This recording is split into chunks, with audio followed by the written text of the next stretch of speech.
നമസ്കാരം. എല്ലാ പ്രിയപ്പെട്ട പ്രേക്ഷകർക്കും ഗൾഫ് ടുഡേയിലേക്ക് സ്വാഗതം. കുവൈറ്റിലെ എണ്ണ ഖനന കേന്ദ്രത്തിൽ വീണ്ടും അപകടം. ഒരു മലയാളി മരിച്ചു. കണ്ണൂർ കൂടാളി സ്വദേശി രാജേഷ് മുരിക്കനാണ് മരിച്ചത്. നോർത്ത് കുവൈറ്റിലെ അബ്ദല്ലയിൽ സ്ഥിതി ചെയ്യുന്ന റൌദഗൻ റിഗിലാണ് അപകടമുണ്ടായത്. നവംബർ 12-ന് കുവൈറ്റിലെ റിഗിലുണ്ടായ അപകടത്തിൽ 2 മലയാളികൾ മരിച്ചിരുന്നു. തൃശൂർ, കൊല്ലം സ്വദേശികളാണ് അപകടത്തിൽ മരിച്ചത്. സൗദി അറേബ്യയിൽ ശീതളപാനീയങ്ങൾക്കുള്ള പരിഷ്കരിച്ച നികുതി നയം ജനുവരി 1-ന് പ്രാബല്യത്തിൽ വരും. പഞ്ചസാരയുടെ അളവനുസരിച്ച് പാനീയങ്ങൾക്ക് നികുതി ചുമത്താനാണ് തീരുമാനം. പഞ്ചസാരയുടെ അളവ് കുറയ്ക്കുകയാണ് ലക്ഷ്യം. മധുരപാനീയങ്ങൾക്ക് അതിലടങ്ങിയ പഞ്ചസാരയുടെ അളവനുസരിച്ച് നികുതി ചുമത്താനാണ് നീക്കം. 2026 ജനുവരി 1 മുതൽ പുതിയ നികുതി പ്രാബല്യത്തിൽ വരുമെന്ന് സൗദി വ്യവസായ ധാതു വിഭവ മന്ത്രി ബന്ദർ അൽ ഖുറൈഫ് അറിയിച്ചു. പുതിയ നികുതി നയം സംബന്ധിച്ച് സൗദി ധനകാര്യ മന്ത്രാലയം, സക്കാത്ത് ടാക്സ് ആൻഡ് കസ്റ്റംസ് അതോറിറ്റി, ആരോഗ്യ മന്ത്രാലയം തുടങ്ങിയ സർക്കാർ ഏജൻസികൾ ചർച്ചകൾ നടത്തി ഏകോപനമുണ്ടാക്കിയിട്ടുണ്ട്. പഞ്ചസാരയുടെ ഉപഭോഗം കുറയ്ക്കുന്നതിലൂടെ പൊതുജനാരോഗ്യം സംരക്ഷിക്കാനും ഉൽപ്പന്നങ്ങൾ നവീകരിക്കാനും വ്യവസായ മേഖലയ്ക്ക് അവസരം ലഭിക്കുമെന്ന് മന്ത്രി പറഞ്ഞു. കഴിഞ്ഞ ഒക്ടോബറിൽ GCC രാജ്യങ്ങളിലെ സാമ്പത്തിക സഹകരണ സമിതി പുതിയ നികുതി രീതിക്ക് അംഗീകാരം നൽകിയിരുന്നു. നേരത്തെ ശീതളപാനീയങ്ങളുടെ റീറ്റെയിൽ വിലയുടെ 50% നികുതിയായി ഈടാക്കിയിരുന്നത്. ഇനി മുതൽ പാനീയത്തിലെ പഞ്ചസാരയുടെ മൊത്തം അളവിനെ ആശ്രയിച്ചായിരിക്കും നികുതി കണക്കാക്കുക. ഓരോ 100 മില്ലി ലിറ്റർ പാനീയത്തിലുമുള്ള പഞ്ചസാരയുടെ അളവനുസരിച്ച് നികുതിക്ക് വിവിധ സ്ലാബുകൾ ഉണ്ടായിരിക്കും. ജലീൽ കണ്ണമംഗലം, 24 ജിദ്ദ. പോലീസ് ചമഞ്ഞ് ഖത്തറിലും സൈബർ തട്ടിപ്പിന് ശ്രമം. ഖത്തർ പോലീസാണെന്ന് തെറ്റിദ്ധരിപ്പിച്ച് വീഡിയോ കോളിലൂടെ സൈബർ തട്ടിപ്പിന് ശ്രമം നടക്കുന്നതായി ഖത്തർ ആഭ്യന്തര മന്ത്രാലയം മുന്നറിയിപ്പ് നൽകി. സോഷ്യൽ മീഡിയ പ്ലാറ്റ്ഫോമുകൾ വഴിയാണ് രാജ്യത്തെ ഔദ്യോഗിക പദവികളും വേഷവും അനുകരിച്ച് തട്ടിപ്പിന് ശ്രമം നടക്കുന്നത്. ഇത്തരം പുതിയ തട്ടിപ്പ് രീതികളെക്കുറിച്ച് ജാഗ്രത പാലിക്കണമെന്നാണ് ഖത്തർ ആഭ്യന്തര മന്ത്രാലയത്തിന്റെ മുന്നറിയിപ്പ്. കുവൈറ്റിൽ മലയാളി യുവതി ഹൃദയാഘാതത്തെ തുടർന്ന് മരിച്ചു. ഇടുക്കി സ്വദേശി തോട്ടത്തിൽ വീട്ടിൽ ലക്ഷ്മിയാണ് മരിച്ചത്. 47 വയസ്സായിരുന്നു. മൃതദേഹം നാട്ടിൽ കൊണ്ടുപോകുന്നതിനുള്ള നടപടികൾ OICC കെയർ ടീമിന്റെ നേതൃത്വത്തിൽ പുരോഗമിക്കുകയാണ്. ഹൈക്കോടതിയിൽ ഗവർണർ പങ്കെടുത്ത പരിപാടിയിൽ ഭാരതാംബയുടെ ചിത്രം. ദേശീയ നിയമദിനാചരണവുമായി ബന്ധപ്പെട്ട് ഭാരതീയ അഭിഭാഷക പരിഷത്ത് സംഘടിപ്പിച്ച പരിപാടിയിലാണ് ഭാരതാംബയുടെ ചിത്രം വെച്ചത്. തെരഞ്ഞെടുപ്പ് കമ്മീഷന് DYFE അഭിഭാഷക സമിതി പരാതി നൽകി. നിതിൻ അംബുജൻ ചേരുന്നുണ്ട് ഇപ്പോൾ കൊച്ചിയിൽ നിന്ന് വിവരങ്ങളുമായി. എന്തൊക്കെയാണ് വിശദാംശങ്ങൾ നിതിൻ? ഉന്മേഷ്, ഒരു ഇടവേളയ്ക്ക് ശേഷമാണ് വീണ്ടും ഭാരതാംബ ചിത്രം വിവാദത്തിലാകുന്നത്. ഇന്ന് വൈകിട്ടാണ് ദേശീയ നിയമ ദിനാചരണത്തിന്റെ ഭാഗമായി അഭിഭാഷക പരിഷത്ത് സംഘടിപ്പിച്ച പരിപാടി ഹൈക്കോടതി ഓഡിറ്റോറിയത്തിൽ നടന്നത്. ഗവർണറാണ് ഈ പരിപാടിയിൽ മുഖ്യാതിഥിയായി പങ്കെടുത്തത്. സാംസ്കാരിക ദേശീയത, ഇന്ത്യൻ ഭരണഘടന വിഷയത്തിലായിരുന്നു ഗവർണർ സംസാരിച്ചത്. സ്റ്റേജിന്റെ ഒരു വശത്താണ് ഇത്തരത്തിൽ ഭാരതാംബയുടെ ചിത്രം വെച്ചത് വിവാദത്തിലായിരിക്കുന്നത്. പെരുമാറ്റച്ചട്ടം നിലയിലേക്ക് ഗവർണർ പങ്കെടുത്ത ഒരു പരിപാടിയിൽ രാഷ്ട്രീയ ഉദ്ദേശത്തോടുകൂടി ഹൈക്കോടതി ഹാൾ പോലുള്ള ഒരു പൊതുവിടത്ത് ഭാരതാംബ ചിത്രം വെച്ചുകൊണ്ടൊരു പരിപാടി സംഘടിപ്പിച്ചതിൽ അന്വേഷണം വേണം എന്നാണ് ഇപ്പോൾ DYFI ഹൈക്കോടതി അഭിഭാഷക സമിതി ഇപ്പോൾ ആവശ്യപ്പെട്ടിരിക്കുന്നത്. തെരഞ്ഞെടുപ്പ് കമ്മീഷനാണ് ഇതുമായി ബന്ധപ്പെട്ട് കത്ത് നൽകിയിരിക്കുന്നത്. ഹൈക്കോടതി ചീഫ് ജസ്റ്റിസിനും കത്ത് നൽകാൻ ഒരുങ്ങുകയാണ് DYFI. എന്തായാലും ഇപ്പോൾ ഇത്തരം ഒരു പരിപാടിയിൽ ഭാരതാംബയുടെ ചിത്രം വെച്ചത് മതേതരത്വത്തോടും അതോടൊപ്പം തന്നെ ഇന്ത്യൻ ഭരണഘടനയോടുള്ള വെല്ലുവിളിയാണെന്ന് ഇപ്പോൾ DYFI ചൂണ്ടിക്കാട്ടുന്നു. വൈകാതെ തന്നെ ഹൈക്കോടതി ചീഫ് ജസ്റ്റിസിനും പരാതി കൊടുക്കും. നമുക്കറിയാം, കേരള സർവകലാശാലയുമായി ബന്ധപ്പെട്ട ഒരു പരിപാടിയിൽ ഭാരതാംബയുടെ ചിത്രം വെച്ചത് വലിയ വിവാദത്തിലായിരുന്നു. ഇതിന് പിന്നാലെ പിന്നീട് ഹൈക്കോടതിയിലടക്കം അത്തരം ഒരു കേസ് ഇപ്പോൾ നിലനിൽക്കുന്നുണ്ട്. ഇതിനിടയിലാണ് ഇപ്പോൾ ഗവർണർ പങ്കെടുത്ത ഒരു പരിപാടിയിൽ ഹൈക്കോടതി പോലത്തെ ഒരു ഹാളിൽ ഭാരതാംബയുടെ ചിത്രം വെച്ചൊരു പരിപാടിയിൽ വിവാദത്തിലാകുന്ന ഒരു സാഹചര്യം ഉണ്ടായത്. എന്തായാലും DYFI അഭിഭാഷക സമിതിയാണ് ഇപ്പോൾ ഇതുമായി ബന്ധപ്പെട്ടൊരു പരാതി നൽകിയിരിക്കുന്നത്. നിതിൻ അംബുജനാണ് കൊച്ചിയിൽ നിന്ന് വിവരങ്ങൾ നൽകിയത്. സ്ത്രീകൾക്കെതിരെയുള്ള അതിക്രമങ്ങൾ തടയാനുള്ള അന്താരാഷ്ട്ര ദിനാചരണമാണ് ഇന്ന്. ഇതുമായി ബന്ധപ്പെട്ട് ഓസ്ട്രേലിയയിൽ നിന്നുള്ള റിപ്പോർട്ട് കാണാം ഇനി. സ്ത്രീകൾക്ക് നേരെയുള്ള അതിക്രമങ്ങൾ ഇല്ലാതാക്കുന്നതിനുള്ള അന്താരാഷ്ട്ര ദിനമായ നവംബർ 25 മുതൽ മനുഷ്യാവകാശ ദിനമായ ഡിസംബർ 10 വരെയുള്ള 16 ദിവസങ്ങൾ വെസ്റ്റേൺ ഓസ്ട്രേലിയയിൽ ബോധവൽക്കരണ ദിനങ്ങളായി ആചരിക്കുന്നു.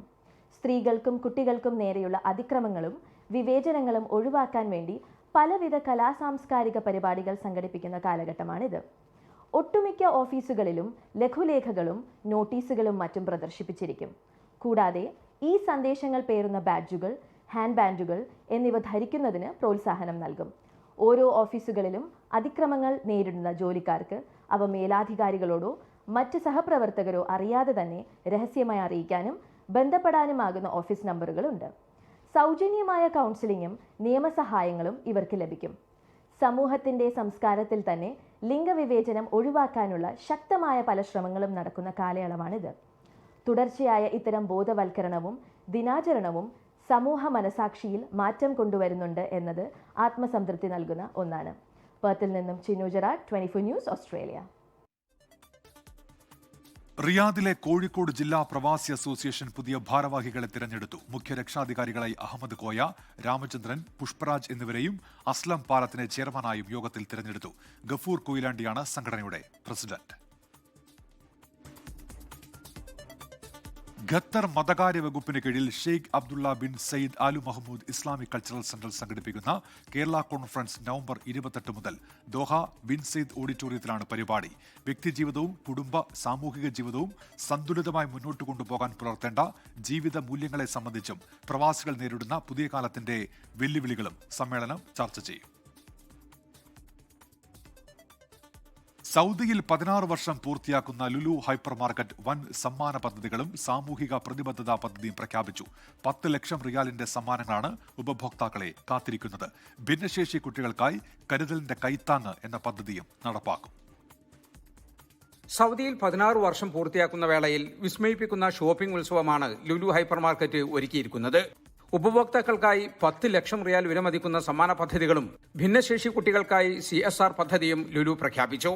നവംബർ 26 മുതൽ ജനുവരി 9 വരെ നീളുന്ന വാർഷിക ആഘോഷങ്ങളുടെ ഭാഗമായി 1600 വിജയികൾക്ക് 10 ലക്ഷം റിയാൽ വിലമതിക്കുന്ന ഗിഫ്റ്റ് വൗച്ചറുകൾ സമ്മാനമായി ലഭിക്കും.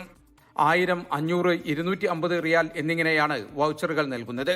നവംബർ 30 വരെ ആദ്യ 5 ദിവസങ്ങളിൽ 1000 ട്രോളികളും ഉപഭോക്താക്കളെ കാത്തിരിക്കുന്നു. ഇതിനു പുറമെ 1000-ലധികം ഉൽപ്പന്നങ്ങൾക്ക് 70% വിലക്കിഴിവ് നൽകുന്ന ലുലു സൂപ്പർ ഫ്രൈഡേയും തുടരും. Grocery, fresh food, electronics, fashion, വീട്ടുപകരണങ്ങൾ, കിഡ്സ് എന്നിങ്ങനെ മുഴുവൻ കാറ്റഗറികളിലും ഓഫറുകൾ ഉണ്ടാകും. സാമൂഹിക പ്രതിബദ്ധതാ പദ്ധതികളുടെ ഭാഗമായി ഭിന്നശേഷി കുട്ടികൾക്കായി കരുതലിന്റെ കൈത്താങ്ങി എന്ന CSR പദ്ധതിയും ആരംഭിച്ചു. ഭിന്നശേഷി കുട്ടികൾക്ക് വേണ്ടി പ്രവർത്തിക്കുന്ന സംഘടനയുമായി ചേർന്നാണ് പദ്ധതി നടപ്പിലാക്കുന്നത്. ഉപഭോക്താക്കൾ നൽകുന്ന പിന്തുണയാണ് ഞങ്ങൾക്ക് മുന്നോട്ടു പോകാനുള്ള ഊർജ്ജമെന്ന് ലുലു KSA ഡയറക്ടർ മുഹമ്മദ് ഹാരിസ് പറഞ്ഞു. ജലീൽ കണ്ണമംഗലം, 24, ജിദ്ദ. കേരളത്തിന്റെ തനത് കലാരൂപമായ കഥകളി ഖത്തറിൽ പൂർണ്ണമായി അരങ്ങിൽ അവതരിപ്പിക്കുന്നു. ഖത്തർ ഫണ്ടേ ക്ലബ്ബും ഇന്ത്യൻ കൾച്ചറൽ സെന്ററും അങ്കമാലി കഥകളി ക്ലബിന്റെ സഹകരണത്തോടെയാണ് പരിപാടി സംഘടിപ്പിക്കുന്നത്. ഡിസംബർ 4 രാത്രി 7 മണി മുതൽ ICC അശോക ഹാളിലാണ് കല്യാണ സൗഗന്ധികം അരങ്ങേറുക.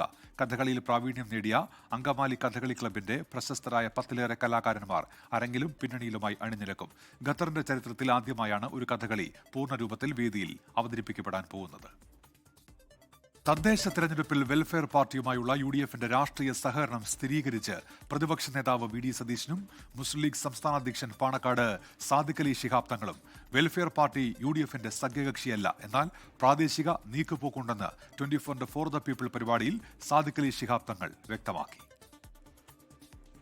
വെൽഫെയർ പാർട്ടിയുമായി പ്രാദേശിക തലത്തിലുള്ള ധാരണയും നീക്കുപോക്കും ശരിവയ്ക്കുകയാണ് UDF നേതാക്കൾ.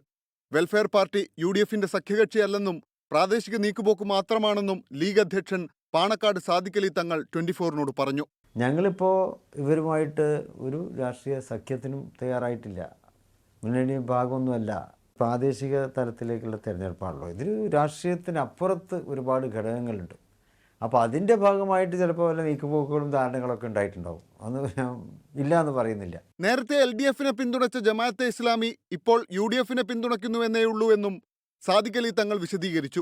വെൽഫെയർ പാർട്ടിയുടെ പിന്തുണ ഈ തെരഞ്ഞെടുപ്പിലും UDFനുണ്ടാകുമെന്ന് പ്രതിപക്ഷ നേതാവ് VD സതീശൻ. അവർ ഞങ്ങളുടെ മുന്നണിയുടെ ഭാഗമല്ല. അവർ ഞങ്ങൾക്ക് പിന്തുണ നൽകിയിട്ടുണ്ട്. ആ പിന്തുണ ഞങ്ങൾ സ്വീകരിച്ചിട്ടുണ്ട്. ചില സ്ഥലങ്ങളിലൊക്കെ UDFന്റെ സ്ഥലങ്ങളിൽ അവരുമൊക്കെ ആയിട്ട് ധാരണയൊക്കെ താഴെത്തട്ടെ. ആ പിന്തുണ ഞങ്ങൾ നിരസിച്ചിട്ടില്ല. ആ പിന്തുണ ഞങ്ങൾ സ്വീകരിക്കുന്നുണ്ട്. എന്നാൽ UDFന്റെ ആശയ നേതൃത്വമായി ജമാഅത്തെ ഇസ്ലാമിയും SDPIയും മാറിയെന്ന വിമർശനവുമായി CPIM സംസ്ഥാന സെക്രട്ടറി MV ഗോവിന്ദൻ രംഗത്തെത്തി. അവരുമായി ഇടതുപക്ഷം യാതൊരു നീക്കുപോക്കും നടത്തുന്നില്ലെന്നും MV ഗോവിന്ദൻ. കേരളത്തിലെ UDFന്റെ വർഗീയ ആശയ രൂപീകരണത്തിലെ നേതൃത്വവുമായിട്ട് നിലകൊള്ളുന്നത് ജമാഅത്തെ ഇസ്ലാമിയും SDPIയുമാണ്. ലീഗും അതുപോലെ കോൺഗ്രസും ചേർന്നിട്ട് ഇല്ല, ഒരു നീക്കുപോക്കുണ്ടായിട്ടില്ല. ഖാസിയാകാൻ യോഗ്യതയില്ലെന്ന ഉമർ ഫൈസി മുക്കത്തിന്റെ പരോക്ഷ വിമർശനത്തിന് ഇതാദ്യമായി സാദിഖ് അലി ശിഹാബ് തങ്ങൾ മറുപടി പറഞ്ഞു. തന്നെ ഖാസിയാക്കിയത് സമുദായ നേതൃത്വമാണെന്നും പ്രതികരണം. ഞാൻ വ്യക്തിപരമായിട്ടുള്ള വിമർശനങ്ങൾ ഉണ്ടാകുമ്പോൾ ഞാനത് അത്ര മനസ്സിലേക്ക് കൊടുക്കാറില്ല. ഈ പറയുന്ന ആളുകൾക്ക് ഓരോരോ സമയത്ത് അവരുടെ ചില മനോനിലക്കനുസരിച്ച് പറയുന്നതാകും. വിവരവും വിവേകവും പക്വതയുമുള്ള ആളുകളാണ് സമുദായ നേതൃത്വം. അപ്പോൾ അവരുടെ ആ പക്വത അനുസരിച്ച് അവരേൽപ്പിച്ചു. എനിക്ക് അതിന് യോഗ്യതയില്ല എന്നുണ്ടെങ്കിൽ അവർക്കത് ഏൽപ്പിക്കേണ്ട കാര്യമൊന്നുമില്ല. യോഗ്യതകൾ എത്ര ആളുകളുടെയുണ്ട്. വരുന്ന നിയമസഭാ തെരഞ്ഞെടുപ്പിൽ നിലവിലെ ലീഗ് MLA-മാരിൽ പലർക്കും സീറ്റുണ്ടാകില്ലെന്നും സാദിഖ് അലി തങ്ങൾ 24-നോട് പറഞ്ഞു. ആളുകളുടെ പെർഫോമൻസും ജനങ്ങളുള്ള ബന്ധമൊക്കെ നോക്കിയിട്ടായിരിക്കുമല്ലോ നമ്മൾ സ്ഥാനാർത്ഥികളെ വെക്കുക. അപ്പോൾ പലർക്കും ചിലപ്പോൾ പോകേണ്ടി വരും. News desk 24. കൊച്ചിയിൽ നടിയെ ആക്രമിച്ച കേസിൽ അടുത്ത മാസം 8-ന് വിധി. 7 വർഷം നീണ്ട വിചാരണക്കൊടുവിലാണ് എറണാകുളം പ്രിൻസിപ്പൽ സെഷൻസ് കോടതി വിധി പറയുന്നത്. പൾസർ സുനി 1-ാം പ്രതിയായ കേസിൽ നടൻ ദിലീപ് 8-ാം പ്രതിയാണ്. കോളിളക്കം സൃഷ്ടിച്ച നടിയെ ആക്രമിച്ച കേസിൽ ജസ്റ്റിസ് ഹണിയം വർഗീസിന്റെ ബെഞ്ചാണ് വിധി പറയാൻ ഒരുങ്ങുന്നത്. 7 വർഷത്തോളം നീണ്ട വിചാരണയ്ക്കൊടുവിൽ ഡിസംബർ 8-നാണ് വിധി ദിനമായി തീരുമാനിച്ചിരിക്കുന്നത്. നടൻ ദിലീപ് 8-ാം പ്രതിയായ കേസിൽ പൾസർ സുനിയാണ് 1-ാം പ്രതി.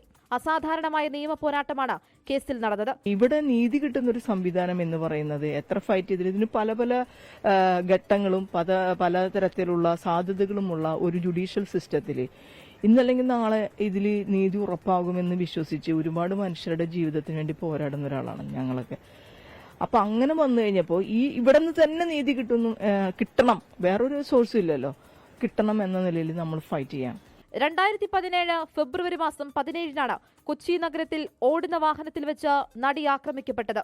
2018 മാർച്ചിൽ കേസിന്റെ വിചാരണ നടപടികൾ ആരംഭിച്ചു. ആദ്യം 7 പ്രതികളുണ്ടായിരുന്ന കേസിൽ പിന്നീട് ദിലീപിനെ 8-ാം പ്രതിയാക്കി അനുബന്ധ കുറ്റപത്രം സമർപ്പിച്ചു. 85 ദിവസം നീണ്ട ജയിൽവാസത്തിന് ശേഷം ദിലീപിന് ജാമ്യം കിട്ടി. 1600ഓളം തെളിവുകളാണ് കേസിലുള്ളത്. 261 സാക്ഷികളെ വിസ്തരിച്ചു. ഇതിൽ സിനിമാ മേഖലയിൽ നിന്നടക്കം പ്രധാനപ്പെട്ട സാക്ഷികളിൽ 28 പേർ കൂറുമാറി. പ്രോസിക്യൂട്ടർ പിന്മാറിയതടക്കം കേസിൽ വലിയ കാലതാമസമുണ്ടാക്കി. 2017 ഫെബ്രുവരിയിൽ അറസ്റ്റിലായ പൾസർ സുനിക്ക് കഴിഞ്ഞ വർഷം സെപ്റ്റംബറിൽ ജാമ്യം കിട്ടി. വിചാരണ നടപടി വൈകുന്നതിൽ സുപ്രീം കോടതി കടുത്ത അതൃപ്തി അറിയിച്ചിരുന്നു. പ്രധാന തെളിവായ മെമ്മറി കാർഡിന്റെ ഹാഷ് വാല്യൂ മാറിയത് വിവാദമായി. ഇതിനിടെയാണ് പ്രധാന സാക്ഷിയായി സംവിധായകൻ ബാലചന്ദ്രകുമാർ എത്തുന്നത്. 2024 ഡിസംബർ 11 കേസിൽ അന്തിമവാദം ആരംഭിച്ചു. 2025 ഏപ്രിൽ 7-ന് CBI അന്വേഷണം ആവശ്യപ്പെട്ടുള്ള ദിലീപിന്റെ ഹർജി ഹൈക്കോടതി ഡിവിഷൻ ബെഞ്ചും തള്ളി. അഭിനേതാക്കളുടെ സംഘടനയായ അമ്മയിൽ ഭിന്നതയ്ക്കും വിമൻ ഇൻ സിനിമ കളക്റ്റീവ് എന്ന സംഘടനയുടെ പിറവിക്കും കാരണമായത് ഈ കേസാണ്. ഹേമ കമ്മിറ്റിയുടെ രൂപീകരണത്തിനും തുടർ നടപടികൾക്കും കൂടി കേസ് വഴിയൊരുക്കി. 24 കൊച്ചി. ഇനി തദ്ദേശ തെരഞ്ഞെടുപ്പ് വാർത്തകളിലേക്ക്.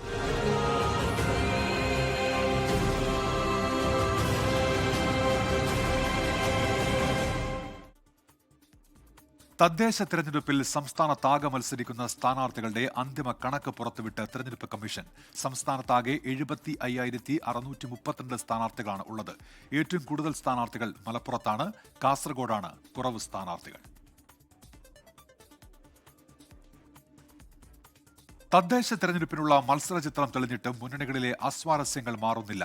പലയിടങ്ങളിലും വിമതശല്യം ഒഴിഞ്ഞിട്ടില്ല. സീറ്റ് ലഭിച്ചില്ല എന്നാരോപിച്ച് നേതാക്കളുടെ രാജിയും തുടരുകയാണ്. നാമനിർദ്ദേശ പത്രിക പിൻവലിക്കാനുള്ള സമയപരിധി ഇന്നലെ അവസാനിച്ചപ്പോൾ 35,000-ഓളം പേരാണ് മത്സരത്തിൽ നിന്ന് പിന്മാറിയത്. പടലപ്പിണക്കത്തെ തുടർന്ന് പത്രിക നൽകിയ നിരവധി പേർ പിന്മാറിയെങ്കിലും വിമതശല്യം പൂർണ്ണമായും ഒഴിയുന്നില്ല. കോഴിക്കോട് കുന്നമംഗലം ബ്ലോക്ക് പഞ്ചായത്തിലെ മത്സരത്തിൽ നിന്ന് പിന്മാറില്ലെന്ന് കോൺഗ്രസ് വിമത സ്ഥാനാർത്ഥി അനിത അനീഷ് പ്രതികരിച്ചു. മുൻ MP രമ്യ ഹരിദാസിന്റെ മാതാവാണ് പൂവാട്ടുപറമ്പ് ഡിവിഷനിലെ UDF സ്ഥാനാർത്ഥി. ഇന്ത്യൻ നാഷണൽ കോൺഗ്രസിന്റെ ആ ചരിത്രത്തിൽ തന്നെ ഞാൻ അങ്ങനെ തന്നെ വിശ്വസിക്കുന്നു. മുന്നോട്ട് ചിച്ചകാലം ഇന്നോട്ട് വെക്കുന്നില്ലാന്ന്. മന്ത്രി VN വാസവനെ പുകഴ്ത്തിയ നേതാവ് ഉൾപ്പെടെ കോട്ടയത്ത് 9 വിമതരെ കോൺഗ്രസ് പുറത്താക്കി.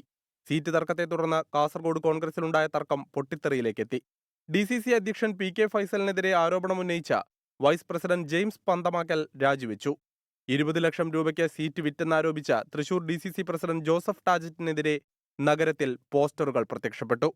സ്വതന്ത്ര സ്ഥാനാർത്ഥിയായി മത്സരിക്കാനിറങ്ങിയ Thrissur Mala panchayat vice president TP രവീന്ദ്രനെ CPIM പ്രാഥമിക പാർട്ടി അംഗത്വത്തിൽ നിന്ന് പുറത്താക്കി. എറണാകുളത്ത് നാമനിർദ്ദേശ പത്രിക തള്ളിയതിനെതിരെ ജില്ലാ പഞ്ചായത്തിലെ UDF സ്ഥാനാർത്ഥി LC ജോർജ് നൽകിയ ഹർജി പരിഗണിക്കാൻ ഹൈക്കോടതി വിസമ്മതിച്ചു. തിരഞ്ഞെടുപ്പ് ട്രൈബ്യൂണലിനെ സമീപിക്കാനാണ് നിർദ്ദേശം. കണ്ണൂർ കോർപ്പറേഷനിലെ 2 വിമത സ്ഥാനാർത്ഥികളെയും ഇവരെ പിന്തുണച്ചവരെയും മുസ്ലിം ലീഗ് സസ്പെൻഡ് ചെയ്തു. കൊച്ചി കോർപ്പറേഷനിൽ വിമത സ്ഥാനാർത്ഥി വനിതാ ലീഗ് ജില്ലാ സെക്രട്ടറി സജി കബീറിനെ പാർട്ടിയിൽ നിന്ന് പുറത്താക്കി. കോർപ്പറേഷനിലെ മത്സരത്തിൽ നിന്ന് പിന്മാറില്ലെന്ന ഉറച്ച നിലപാടിലാണ് പാലാരിവട്ടം ഗിരിനഗർ വാർഡുകളിലെ UDF വിമതർ. ഇതിനിടെ പ്രാദേശിക നേതൃത്വത്തിന്റെ നിലപാടുകളിൽ പ്രതിഷേധിച്ച BJP മുൻ സംസ്ഥാന വൈസ് പ്രസിഡന്റും കൊച്ചി കോർപ്പറേഷനിൽ കൗൺസിലറുമായിരുന്ന ശ്യാമള S. പ്രഭു പാർട്ടി വിട്ടു. പാലക്കാട് അട്ടപ്പാടിയിൽ സ്ഥാനാർത്ഥിക്കെതിരെ വധഭീഷണി മുഴക്കിയെന്ന പരാതിയിൽ CPIM ലോക്കൽ കമ്മിറ്റി സെക്രട്ടറി ജംഷീറിനെതിരെ പോലീസ് നടപടിയെടുക്കുന്നില്ലെന്നാണ് ആരോപണം. അതേസമയം സ്വാധീനിക്കാൻ ശ്രമിച്ചെന്ന പാലക്കാട് നഗരസഭയിലെ കോൺഗ്രസ് സ്ഥാനാർത്ഥിയുടെ പരാതിയിൽ BJP നേതാക്കൾക്കെതിരെ കേസെടുത്തു. News desk 24. ലൈംഗികാരോപണത്തിൽ കൂടുതൽ തെളിവുകൾ പുറത്തുവന്നിട്ടും കോൺഗ്രസ് നേതൃത്വത്തെ അവഗണിച്ച് തെരഞ്ഞെടുപ്പ് പ്രചാരണത്തിൽ സജീവമായി രാഹുൽ മാങ്കൂട്ടത്തിൽ. പാലക്കാട് ശേഖരിപുരം വാർഡിൽ UDF സ്ഥാനാർത്ഥിക്ക് വോട്ട് തേടി വീടുകൾ കയറി. അതേസമയം മുഖ്യമന്ത്രിക്ക് പരാതി നൽകാൻ ഒരുങ്ങുകയാണ് ഗർഭചിത്രത്തിന് ഇരയായ പെൺകുട്ടി.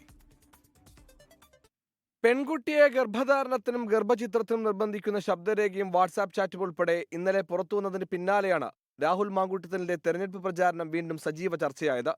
പെൺകുട്ടി പരാതി നൽകിയ ലൈംഗികാരോപണ വിവാദം അന്വേഷിക്കുന്ന ക്രൈംബ്രാഞ്ച് അന്വേഷണ സംഘം മൊഴി രേഖപ്പെടുത്തി തുടർ നീക്കങ്ങളിലേക്ക് കടക്കും. തെരഞ്ഞെടുപ്പ് സാഹചര്യത്തിലുണ്ടായ പുതിയ വിവാദത്തിൽ കോൺഗ്രസ് നേതാക്കൾക്ക് വ്യക്തമായ മറുപടിയില്ല. ആ നടപടി എടുത്ത പാർട്ടിയാണ് കോൺഗ്രസ്. ആ നടപടി എടുത്തു. ആ നടപടി ഇപ്പോൾ നിലനിൽക്കുകയാണ്. അദ്ദേഹത്തിനെതിരായിട്ട് സസ്പെൻഡ് ചെയ്തിട്ടുള്ളതാണ്. അദ്ദേഹത്തെ പാർട്ടിയിൽ നിന്ന് പുറത്താക്കിയില്ല. സസ്പെൻഷൻ നടപടിയാണ് പാർട്ടി സ്വീകരിച്ചിട്ടുള്ളത്. പാർട്ടി വേദിയിൽ അദ്ദേഹത്തെ ഔദ്യോഗികമായിട്ട് ഞങ്ങളാരും ക്ഷണിച്ചിട്ടില്ല. ഞങ്ങളിപ്പോൾ പാർട്ടിയിൽ നിന്ന് സസ്പെൻഡ് ചെയ്തിട്ടുണ്ട്, തിരിച്ചെടുത്തിട്ടില്ല. പാർലമെന്ററി പാർട്ടിയിൽ നിന്നും പുറത്താക്കിയിട്ടുണ്ട്. അതങ്ങനെ തന്നെ നിൽക്കുകയാണ്. അദ്ദേഹത്തിനെതിരെ കൊടുത്തിരിക്കുന്ന കേസുകളുണ്ട്. ആ കേസുകളൊന്നും അന്വേഷിച്ച് മുന്നോട്ട് വന്നിട്ടില്ലല്ലോ. പാർട്ടിയിൽ നിന്ന് പുറത്താക്കിയ സസ്പെൻഡ് ചെയ്തിട്ടുണ്ട് അദ്ദേഹത്തെക്കുറിച്ച്. അതിനെക്കുറിച്ച് ഞങ്ങൾക്ക് ഇവരെ പ്രതികരിക്കേണ്ട കാര്യമില്ല. അത് അവിടുത്തെ നേതാക്കന്മാർ, പ്രാദേശിക നേതാക്കന്മാരാണ് നോക്കേണ്ടത്. അങ്ങനെ പാർട്ടിയിൽ അദ്ദേഹത്തിന് ഇപ്പോൾ സ്ഥാനമില്ല. പാർട്ടിയിൽ നിന്ന് സസ്പെൻഡ് ചെയ്തിട്ടുണ്ട്. എന്നാൽ തദ്ദേശ തെരഞ്ഞെടുപ്പിൽ പ്രചാരണം നടത്തുമെന്നും തന്നോട് ആരും പ്രചാരണത്തിന് ഇറങ്ങേണ്ടെന്ന് പറഞ്ഞിട്ടില്ലെന്നും രാഹുൽ മാങ്കൂട്ടത്തിൽ. പാലക്കാട് നഗരസഭയിലെ ശേഖരിപുരം വാർഡിൽ UDF സ്ഥാനാർത്ഥി ലിജിക്ക് വേണ്ടി പ്രചരണത്തിനെത്തിയപ്പോഴായിരുന്നു പ്രതികരണം. എല്ലാ നേതാക്കന്മാരുടെയും പ്രതികരണം ഞാൻ കേട്ടു. അതിനകത്ത് ഏതെങ്കിലും തരത്തിൽ ഞാൻ ഭവന സന്ദർശനവുമായി ബന്ധപ്പെട്ട് പോകരുത് എന്ന് പറഞ്ഞിട്ടില്ല, പോകാനും പറഞ്ഞിട്ടില്ല. അപ്പോൾ സ്വാഭാവികമായിട്ടും എനിക്ക് വേണ്ടി വീട് കയറിയ ആളുകളെന്ന നിലയിൽ ആ ആളുകൾ തെരഞ്ഞെടുപ്പിൽ മത്സരിക്കുമ്പോൾ ഉറപ്പായും അവർക്ക് വേണ്ടിയിട്ട് ഇറങ്ങുക എന്നുള്ളത് ഒരു പാർട്ടി പ്രവർത്തന നിലയിൽ എൻ്റെ ഉത്തരവാദിത്തമാണ്. മാധ്യമങ്ങൾക്കുള്ള പ്രയാസത്തെ തൽക്കാലം കാണാൻ ഉദ്ദേശിക്കുന്നില്ല. അശ്ലീല കാര്യങ്ങൾക്ക് വേണ്ടി കളയാൻ സമയമില്ല എന്നായിരുന്നു CPIM നേതാവ് NN കൃഷ്ണദാസിന്റെ പരിഹാസം. വിഷയത്തിൽ കോൺഗ്രസ് ഇരട്ടത്താപ്പെന്നും BJP പാലക്കാട് ജില്ലാ അധ്യക്ഷൻ പ്രശാന്ത് ശിവനും പ്രതികരിച്ചു. 24 പാലക്കാട്. TVK അധ്യക്ഷൻ വിജയെ രൂക്ഷമായി വിമർശിച്ച DMK. വിജയ്ക്ക് ജനങ്ങളുടെ പ്രശ്നങ്ങളിൽ താല്പര്യമില്ലെന്നും മുഖ്യമന്ത്രിയാവുക എന്ന ലക്ഷ്യം മാത്രമാണ് ഉള്ളതെന്നും DMK വക്താവ് TK ഇളങ്കോവൻ 24നോട് പറഞ്ഞു. അതിനിടെ പുതിയ പാർട്ടി രൂപീകരിക്കുമെന്ന സൂചന നൽകി മുൻ മുഖ്യമന്ത്രി O. പനീർസെൽവം രംഗത്തെത്തി. കാഞ്ചീപുരത്തെ വിജയുടെ വിമർശനത്തിനാണ് DMKയുടെ മറുപടി. വിജയ്ക്ക് മുഖ്യമന്ത്രിയാകണമെന്ന താല്പര്യം മാത്രം, ജനങ്ങളോട് താല്പര്യമില്ല. കരൂരിലെത്താൻ വൈകിയതിനെക്കുറിച്ച് വിജയ് ഇതുവരെ ഒന്നും പറഞ്ഞില്ലെന്നും TK Elangovan. Vijay has to attack DMK because his only ambition is not the people of Tamil Nadu. He doesn't care for the people of Tamil Nadu. He wants to become chief minister. It is his own wish. BJPക്കെതിരെ Vijay ഒന്നും പറയില്ല. കരൂരിൽ CBI അന്വേഷണം വന്നതോടെ Vijay നിശബ്ദനായെന്നും TK Elangovan പറഞ്ഞു. അതിനിടെ DMKയിൽ നിന്ന് പുറത്താക്കിയ മുൻമന്ത്രി KA Sengottaiyan Tamilaga Vettri കഴകത്തിൽ ചേർന്നേക്കുമെന്ന് സൂചന. നാളെയോ മറ്റന്നാളോ അംഗത്വമെടുത്തേക്കും. ഇതിനിടെ DMKയ്ക്ക് അന്ത്യശാസനവുമായി മുൻ മുഖ്യമന്ത്രി O. പനീർശെൽവവും രംഗത്തെത്തി. 20 ദിവസങ്ങൾക്കുള്ളിൽ പാർട്ടിക്ക് പുറത്തുള്ളവരെല്ലാം ചേർത്ത് ഒരുമിച്ച് മുൻപോട്ട് പോകാനുള്ള തീരുമാനമെടുക്കണം. അല്ലാത്തപക്ഷം ഡിസംബർ 15-ന് ചരിത്രപരമായ തീരുമാനം പ്രഖ്യാപിക്കുമെന്നും O. പനീർശെൽവം പറഞ്ഞു. 24 ചെന്നൈ. ശബരിമല സ്വർണ്ണക്കൊള്ള കേസിൽ അറസ്റ്റിലായ തിരുവിതാംകൂർ ദേവസ്വം ബോർഡ് മുൻ പ്രസിഡന്റ് A. പത്മകുമാറിന് എതിരായ CPIM സംഘടനാ നടപടി വൈകും. പാർട്ടിതല നടപടി കുറ്റപത്രം സമർപ്പിച്ച ശേഷം മതിയെന്നാണ് ധാരണ. സ്വർണ്ണക്കൊള്ളയിൽ പാർട്ടിയിൽ ആർക്കെങ്കിലും പങ്കുണ്ടെങ്കിൽ കർശന നടപടിയുണ്ടാകുമെന്ന് MV ഗോവിന്ദൻ വ്യക്തമാക്കി. സ്വർണ്ണക്കൊള്ളക്കേസിൽ അറസ്റ്റിലായ പത്തനംതിട്ട ജില്ലാ കമ്മിറ്റി അംഗം A. പത്മകുമാറിനെതിരെ തൽക്കാലം സംഘടനാ നടപടി വേണ്ടെന്ന് വെള്ളിയാഴ്ച നടന്ന CPIMന്റെ സംസ്ഥാന സെക്രട്ടറി യോഗം തീരുമാനിച്ചിരുന്നു. ഇന്ന് ചേർന്ന പത്തനംതിട്ട ജില്ലാ നേതൃയോഗത്തിലും സംസ്ഥാന നേതൃത്വം ഈ നിലപാട് ആവർത്തിച്ചു. പാർട്ടി വിശ്വസിച്ചേൽപ്പിച്ച ഉത്തരവാദിത്വം നിറവേറ്റുന്നതിൽ പത്മകുമാറിന് വീഴ്ചയുണ്ടായെന്ന് തുറന്നു പറഞ്ഞ സംസ്ഥാന സെക്രട്ടറി MV ഗോവിന്ദൻ കുറ്റപത്രം വന്ന ശേഷമേ അച്ചടക്ക നടപടി സ്വീകരിക്കൂവെന്നും വ്യക്തമാക്കി.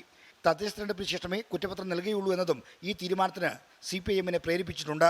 ഇടതുപക്ഷ ജനാധിപത്യ മുന്നണിയുടെ ഭാഗമായിട്ട് പ്രതിനിധികളാക്കപ്പെട്ട ആർക്കെങ്കിലും എന്തെങ്കിലും ഉത്തരവാദിത്വം ഉണ്ട് എന്ന് കൃത്യമായിട്ട് മനസ്സിലായാൽ ആവശ്യമായ സംഘടനാ നടപടിയും നിലപാടുകളും പാർട്ടി സ്വീകരിക്കും. അതിൽ ഒരു വിട്ടുവീഴ്ചയും പാർട്ടി ചെയ്യുമെന്ന് ധരിക്കേണ്ടിയില്ല. സ്വർണ്ണക്കൊള്ളയിൽ പിടിയിലായ പത്മകുമാറിനെതിരെ നടപടി സ്വീകരിക്കാൻ CPM-ന് ഭയമാണെന്നാണ് പ്രതിപക്ഷത്തിന്റെ ആരോപണം. മോഷണ കേസിൽ പ്രതികളാണ് അറിയപ്പെടുന്ന 2 CPM നേതാക്കന്മാർ. ആ പാർട്ടി ഒരു നടപടി എടുത്തോ? നടപടി എടുക്കാൻ എന്തുകൊണ്ടാണ് പേടിക്കുന്നത്? അവര് പ്രധാനപ്പെട്ട CPM നേതാക്കന്മാർക്കെതിരായി മൊഴി കൊടുക്കുമെന്നുള്ള പേടിയാണ്. അതാണ് അറസ്റ്റ് പിന്നാലെ പത്മകുമാറിനെതിരെ സംഘടനാ നടപടി കൂടി വന്നാൽ സ്വർണ്ണക്കൊള്ളയുടെ ഉത്തരവാദിത്തം പാർട്ടിയുടെ തലയിലാകുമോ എന്ന ആശങ്കയിലാണ് അച്ചടക്ക നടപടി നീട്ടിവെക്കുന്നതെന്നും സൂചനയുണ്ട്. 24 തിരുവനന്തപുരം. ശബരിമല സന്നിധാനത്ത് അന്നദാനത്തിന് ഇനി കേരള സദ്യ. പുലാവും സാമ്പാറും ഇനി ഭക്തർക്ക് വിളമ്പില്ല. പുതിയ ദേവസ്വം ബോർഡ് പ്രസിഡന്റ് കെ ജയകുമാറിന്റെ നേതൃത്വത്തിൽ ചേർന്ന ആദ്യ സമ്പൂർണ്ണ ദേവസ്വം ബോർഡ് യോഗത്തിൽ സുപ്രധാന തീരുമാനങ്ങളാണ് ഉണ്ടായത്. ശബരിമല സന്നിധാനത്തെ അന്നദാനവുമായി ബന്ധപ്പെട്ട പരാതികൾ പരിഹരിക്കാൻ ഇടപെടൽ. അന്നദാനത്തിന് പുലാവും സാമ്പാറും ഇനി വിളമ്പില്ലെന്ന് Travancore Devaswom board president K Jayakumar. പകരം പായസവും പപ്പടവും അടങ്ങിയ സദ്യ.